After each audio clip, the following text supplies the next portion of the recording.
happening in Grand Prairie, Texas. We're just delighted to have you in our viewing audience, and we just have a wonderful happening today.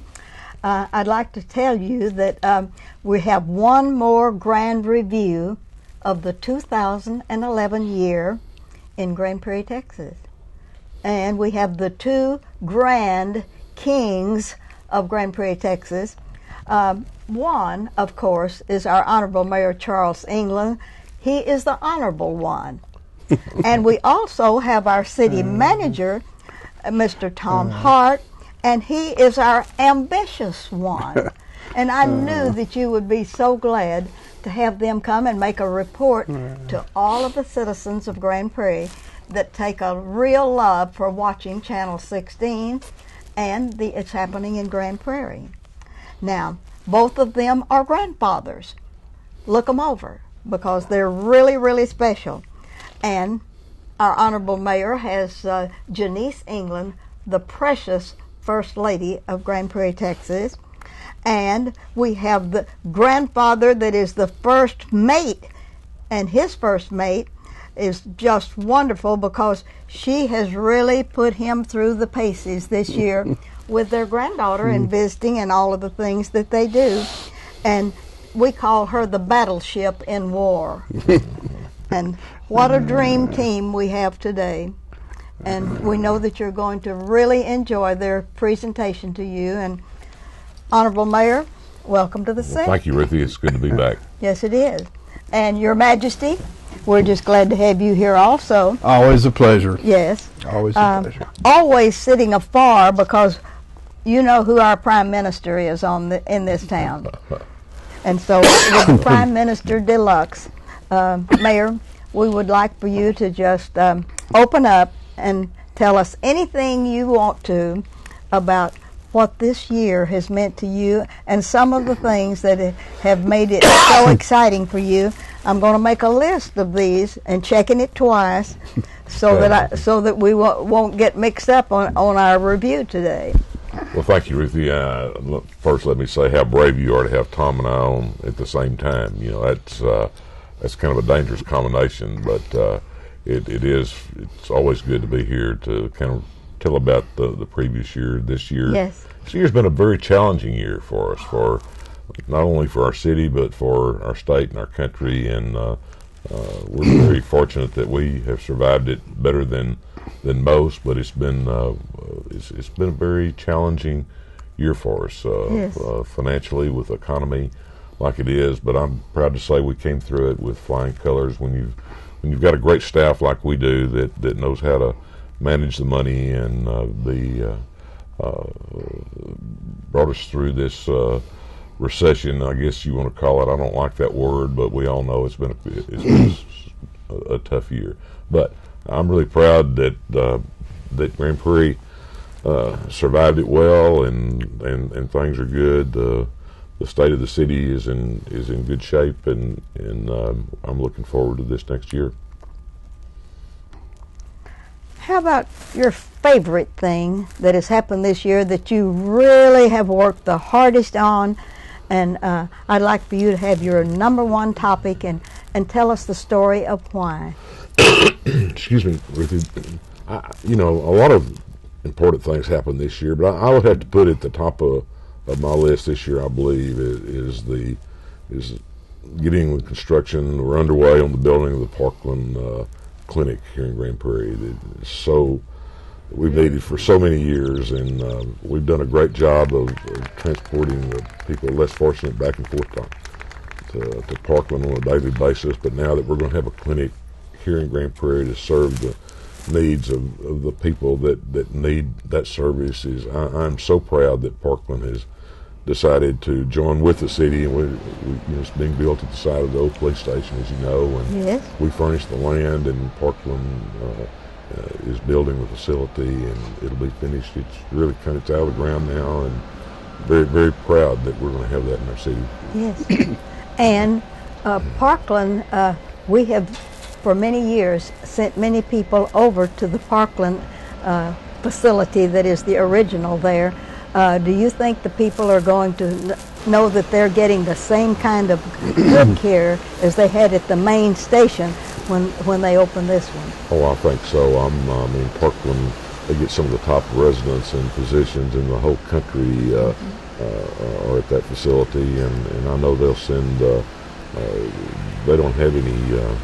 I don't think they don't have any subclass doctors that come through the Parkland system. So I'm. You know, Ruthie, when I was elected, 19 years ago now, we had one old worn-out station wagon that the Red Cross furnished very generously for many years to make one trip a day back and forth. Now I think we've got about 14 vehicles, and understand we transported like 48,000 trips or people to Parkland this last year. So our city has grown, and so is the need for people that less fortunate than we are that need the care of Parkland. So that's big for our city. I'm very proud of it. Now Parkland's been in the news lately that they are up to snuff on some of the things that are out of our realm. And that's not giving you any concern, has it? Not really. I mean, I know Dr. Anderson, and if you've ever been to Parkland, you see the number of people that come in, and I know they've been challenged on improving. Particularly, I think where they were the most critical was in their emergency care. But when they're stacked about 10 deep, and sometimes I wonder how they do as well as they do. But there's some problems there, and I think they've recognized that and made some changes, and they're bored, and I think it's a fantastic medical facility. If I'm critically ill and something matters with me, that's a place I'd want to be to this day. To this day? Yes. That's wonderful. Would you mind my asking our second in command here what he thinks about Parkland? Well, I would have to agree with the mayor. The Parkland project is it's a home run for this city, and it's a home run because exactly what the mayor said. We've got a huge number of our citizens that need that facility here. It'll be good for the city and for some of the reasons you've talked about, being able to have shorter transports. But the bottom line is that our constituents, our customers, our citizens, they need that facility, and it's not just a lot of people think, well, that's a facility that is just to serve a low-income population, and that's not true anymore. I think anybody that follows the news and reads the paper will realize there are all economic groups out there now that in many cases do not have insurance. Yes. They've lost their job because of a layoff. They're going through some kind of issue. It's a young person maybe that is out of school, is off their parents' insurance. So it is all walks of life now that need the Parkland facility. And so, Mayor, I agree with you. I think you nailed it. Our partnership with Parkland is, I think that is, it's a win for the city. Grand Prairie is a people's town, and you all are facing the issues, and I think it's wonderful that you would put as your main space in Grand Prairie, Texas is really dedicated to the people. And I thought of all things that y'all have done all year long. I said, I wonder if he would be thinking about 161, if he's thinking about the new safety center that's out on our wonderful new toll road, and coming up with something for people means you really have a heart for the people of Grand Prairie, Texas. And we've seen this come about more than one time, but I'm concerned that that is your priority, because I wonder if the people know, surely they know, how important it is that you put the people first, and then you start worrying about roads and other things here in Grand Prairie, Texas. I saw the list of your top 10 goals that seem to be the process that everyone follows, and the top 10 accomplishments. You began a $1 million in road projects. What do you think about the road projects? Oh,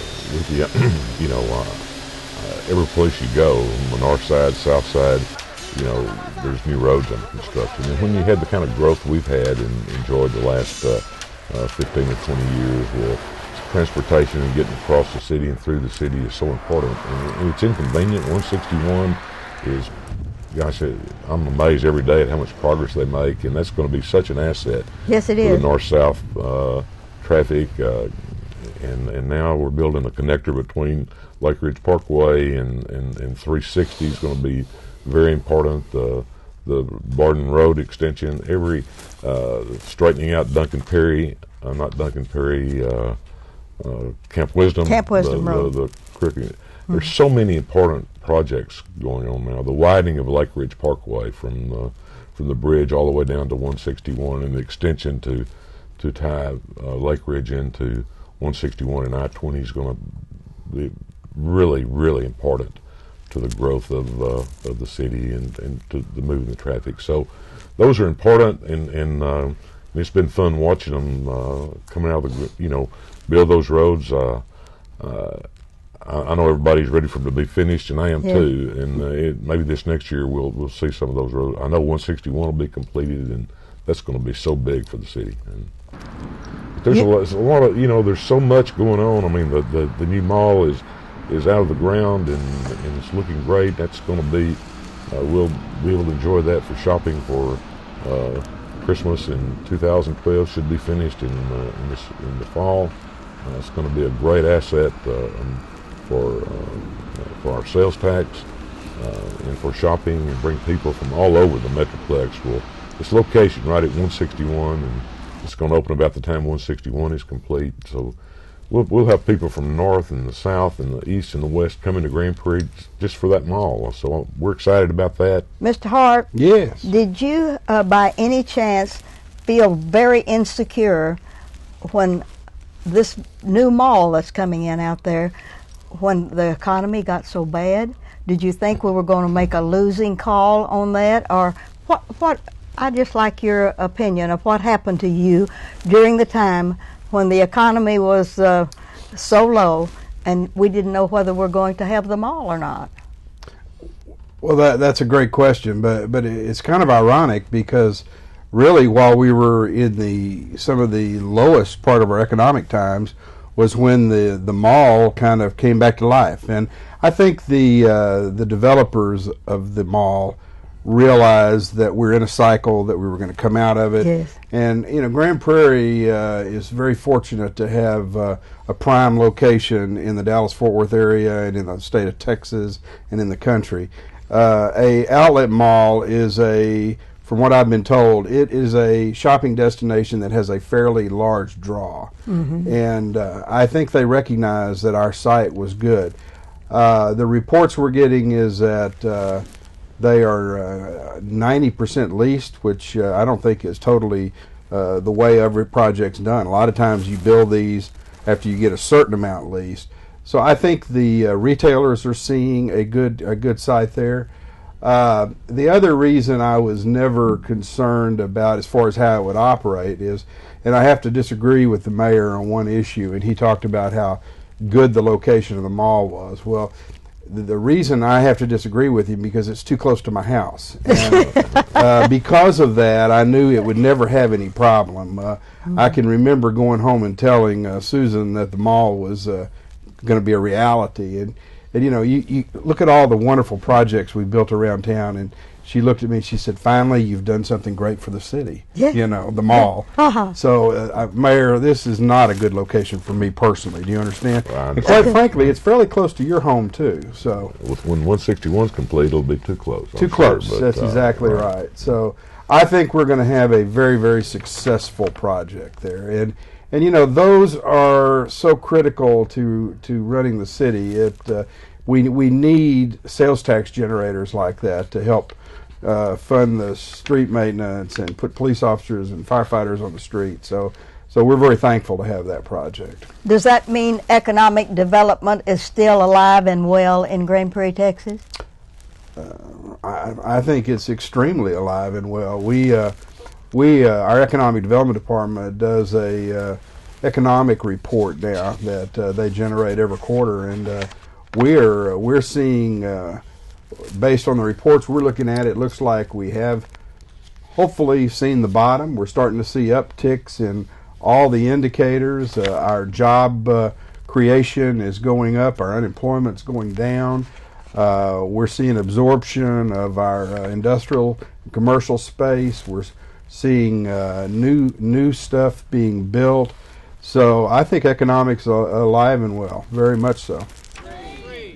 I'd like to the mayor to talk about our new airport and our new hangars and our new facility there that was recently dedicated. I thought that was one of the most wonderful happenings for that part of Grand Prairie and for the future. Oh, no question, Ruthie. A lot of people probably being a pilot myself and been at the airport a lot and out in that area, I understand the economic impact of the airport, and a lot of people don't realize it employs somewhere around 900 to 1,000 employees right in the immediate area, and the airport's one of our greatest assets. I mean, many cities would love to have an airport, period, and to have one like we've got right in the heart of the Metroplex, and now with a new terminal that is absolutely made for pilots and corporate pilots that are coming in and out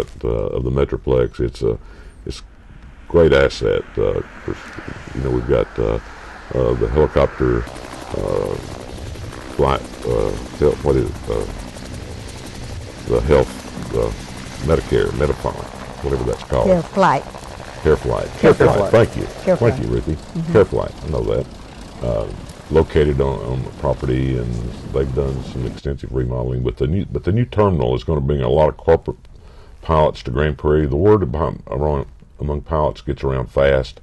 When they find out the kind of pilots' lounge and facilities we have for pilots, we'll see a lot. I think we'll see the traffic increase. Of course, we've got Eurocopter there on the airport now, very important to our economy. And yes, it is. So they and a lot of their folks, and they employ a lot of people, will be coming over and enjoying the grill and whatever when that gets open. So it's a real asset for Grand Prairie, and a lot of people just don't realize. And one thing we like about it even more is it pays for itself. It's not a drain on the city budget. It's self-sufficient. So that's a good thing. Mr. Hart, I'd like for you to speak to the downtown area. I'd be happy to. That is that's an interesting economic development project. Yes, it is. And both of you will remember we had some survey work done as part of a branding and trying to get a new image, put our image out there several years ago. And the survey was done of people in Grand Prairie and people out of Grand Prairie, and we learned a lot. I think we were all proud to note that Grand Prairie is getting to be one of the better known cities out there. It was one of the highest recognized communities, and there's about 100 cities in the Dallas-Fort Worth area. But people are coming here now for entertainment. They're coming for the Verizon Theater, some world-class entertainment there. They're coming for world-class horse racing. They're coming for the air hogs. They're coming to Trader Village. They're coming to the lake. So we're getting literally millions of people into Grand Prairie each year now as far as tourism and entertainment. But one of the things that came out on the survey was that people measure the town a little bit by the downtown. I mean, you can have a thriving city, but if they don't see a downtown, it may not measure to them as a great city. So the council, I think, made a very good decision to put some investment into downtown through what they're calling a facade program. And they're working with the local owners down there through our economic development department, and they're working with some restoration architects to try to take that back to the, and I can't remember what you call that era when that was built. There's a term for that, y'all may know. But they're going to take that back where when we finish this project over the next year or two, and you drive through downtown, what you're going to see is you're going to see a very good-looking, we hope, thriving downtown. How about the farmers market? Well, is that part of your downtown program? It's a whole package. The council did the farmers market. The council did the Uptown. That was something I know, Mayor, you were very involved in. That, Oh, yes. What it is to get people back downtown. We want those businesses to be successful. We're putting the infrastructure in, and that's things like the sidewalks, the lighting, to make it look good. We're going to be very security conscious down there to make sure people are safe. So it's going to look good, and then you've got the things that are generating people. The Uptown, the farmers market. Our economic development folks and our parks and recreation folks have done an unbelievable number of events down there that you guys have had the fortune to go down and see some that are bringing people down. People are having fun in downtown. And they're able to get great products at the farmers market. They're able to come down and have a sense of place, of fellowship. And so it's bringing it back to life, I guess is the best way to say it. So that's economic development. And I think that we got to remember that really what's going to help boost that is a new county facility that's about to be started there where the old Army Navy store was. It's going to bring over 200 people to work in the downtown area. So in numbers help. It's we knew this wasn't going to happen overnight, but I think the council, the staff have done exactly the right thing to put new facades, new sidewalks, new parking lots, lighting, security. And you do all those kinds of things, and you have to be patient. But that will develop like Grapevine has developed downtown. I mean, yes. And I envision that we'll do that and even more. One thing that's really going to help the development of downtown now is the fact that the trains come through now don't sound their whistles, their horns. I mean, it's quiet. You can go downtown now, and you don't. Right in the middle of a movie or a play at the Uptown, you don't have to worry about being blown out by train whistles. So we've done a lot of things that I think are going to help make downtown, the revival of downtown, a success. We have to be patient. It's not going to happen overnight. But all those things you mentioned, we've certainly got that jump started, and I think it won't be long till we'll see the results pay off big dividends, I think. Oh, that is one of the most, I guess, the most exciting things that we've seen happen, because all you did was say, we don't need the noise downtown.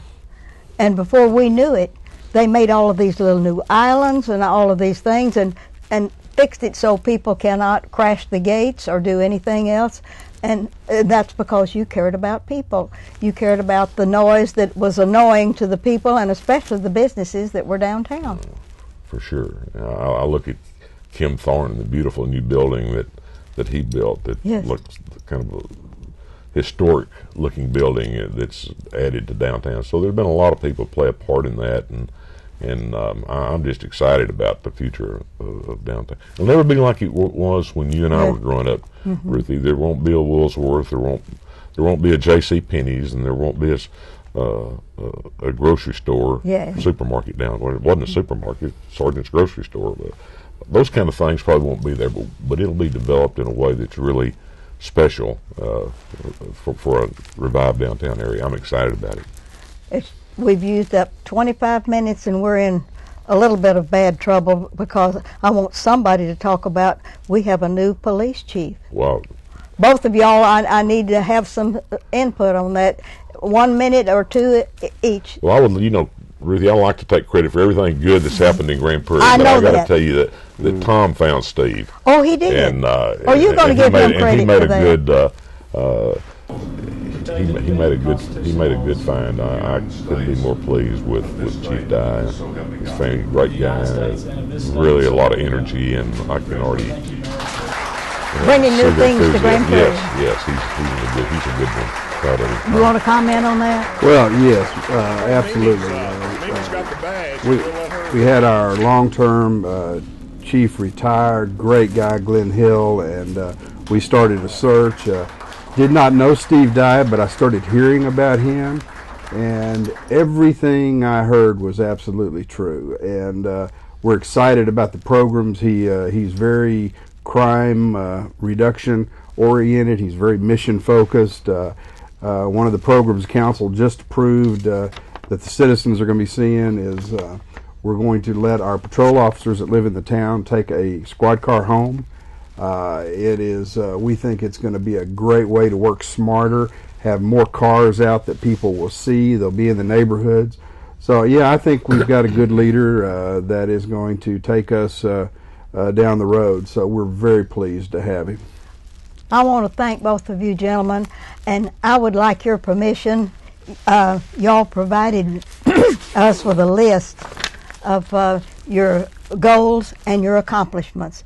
Could we list some of those if we wanted to in this interview? You give us permission to do that? Of course. All right. Well, we're going to let His Majesty, Mr. Don Johnson, decide what is the best for you all and for the city of Grand Prairie on this very special report. This is Ruthie Jackson reminding you that it's happening in Grand Prairie because we have geniuses like these two that are in this assembly today, and for all of those that work real hard as volunteers for Grand Prairie.